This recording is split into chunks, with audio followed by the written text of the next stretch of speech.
Chapter 24. Nicholas and Edward padded onto the ship. The damp air smelled of tar. Nicholas looked up. The tall masts reminded him of pine trees in the forest back home. The black lines running from mast to mast looked like a spider's web. Edward explored a cabin near the stern. He heard a squeak of surprise come from Nicholas toward the front of the ship. Edward ran forward, searching for his friend. He found Nicholas face to face with a mink. Both animals tugged on a bit of salted fish. "It's mine," the mink said. "Let go!" Nicholas tugged back. "It was lying here on the deck. I found it." "I've been collecting food on this ship for years. This is mine," the mink said. The two animals spun around each other, holding the food. Now, Edward said, trying to calm them.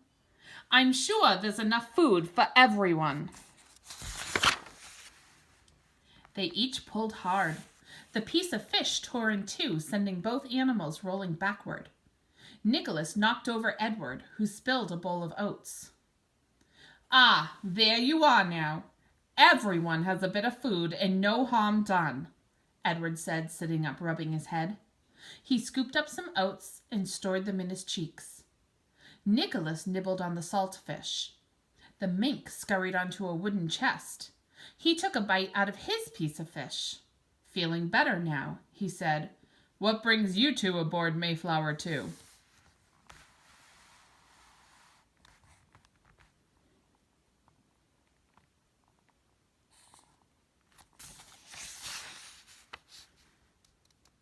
Nicholas and Edward looked at each other. "It's a long story," Edward said. "Right now, we need a place to spend the night." "Well, I'm Martin. I watch out for this old ship. You can stay aboard, but you will have to be off by morning," the mink added. "The crew will come back, and then visitors will start showing up. They come to see the pilgrims and hear their stories." "Are there still pilgrims on this ship?" Nicholas asked, looking around. "No. This ship is a replica of the Mayflower that came here in 1620, Martin said.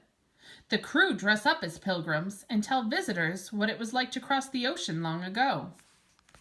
"I grew up hearing about the pilgrims," Edward said. "In fact, I've been told some of my family came over on the original Mayflower." "I don't know about chipmunks," Martin said, "but I do know there were 102 passengers crowded together. 32 of them were children. Everyone spent most of their time below deck, in the dark, for almost 2 months. "Did any animals come with them?" Nicholas asked. "They had some goats, pigs, and chickens. Someone brought 2 dogs. Martin lowered his voice and said, "And they say all ships back then had cats. If you pardon my saying so, the cats were there to keep the rats and mice in check." "I bet my dad would find a way around those cats," Nicholas said. "My dad," Nicholas repeated, remembering his journey. "Martin, I have to get to West Tisbury. It is a town near here. Can you help me find it?" "I know someone who can help.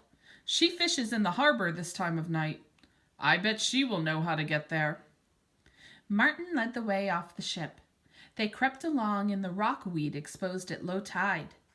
Lamp posts near shore made pools of light on the still harbor water. "Quiet now. That's her up ahead."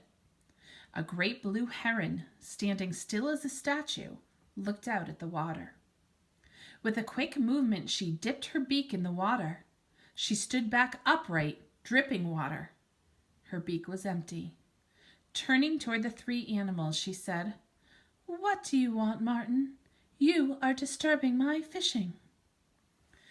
"Good evening, Gretchen. My new friends need your help." She stared at them without blinking. The water lapped at the rocks at her feet. Nicholas felt uncomfortable in her gaze. "I need to get to West Tisbury," Nicholas started. "Do you know where that is?" Gretchen continued to watch the animals. "Now see here," Edward piped up. "My friend needs some help, He needs to get to West Tisbury as soon as possible. Can you help him? I know where it is. It is a town on an island called Martha's Vineyard. I might even take him there, but not right now, Gretchen said, looking at Nicholas.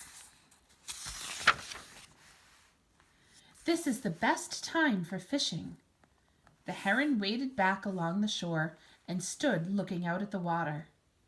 Nicholas and Edward followed Martin up to the grass. I can't believe we are finally going to get to West Tisbury, Edward. My uncle will be so surprised to see me. Nicholas, I won't be going with you, Edward said. I am close to my home now. I live in the Miles Standish Forest, just to the west of town. Nicholas looked at his friend. You and I have been through so much, Edward. Don't you want to come along and meet my uncle? Nicholas suddenly felt very lonely. My family will be expecting me for Thanksgiving. Edward cleared his throat a few times. You are a true friend, Nicholas. I wouldn't have made it home without your help. Goodbye, Nicholas. Edward hugged his friend and scampered off across the grass, heading for the forest and home. Nicholas tried not to think of his friend heading off into the night. He sighed sadly, thinking that he was on his own again. Nicholas knew it would be a long time before he would be heading to his own home again.